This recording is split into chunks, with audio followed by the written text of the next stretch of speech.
நீங்க முதல்ல சந்திச்ச நாள் ஞாபகம் இருக்கா? இல்லனா ஒரு சேர் தள்ளி உட்காருங்க. முக்கியமான நாள்ல உங்க பார்ட்னர் உங்களை விஷ் பண்ண மறந்துருக்காங்களா? உங்க பார்ட்னர் நீங்க அவங்களுக்கு எவ்வளவு முக்கியமான வார்த்தைகளால எக்ஸ்பிரஸ் பண்ணிருக்காங்களா? அப்படி பண்ணதுலனா ஒரு சேர் தள்ளி உட்காரலாம். பார்ட்னர் கிட்ட ஒரு உதவின்னு கேட்கும்போது ஆர்வம் இல்லாம கடமைக்காக பண்றாங்களோ தோணிருக்காங்க. நீங்க இன்செக்யூரா ஃபீல் பண்ணும்போது நீ எதுக்கும் கவலைப்படாத, நான் இருக்கேன், நான் பாத்துக்கிறேன்னு சொல்லிருக்காங்களா? அப்படி சொன்னதுலனா ஒரு சேர் தள்ளி உட்காரலாம்.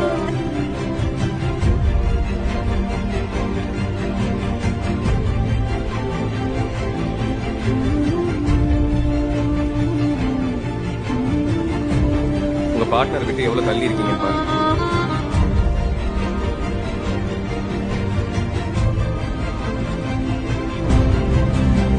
ஒருத்தவங்களை விட்டு விலகிறதுக்கு 1000 காரணம் இருக்கலாம். அவங்க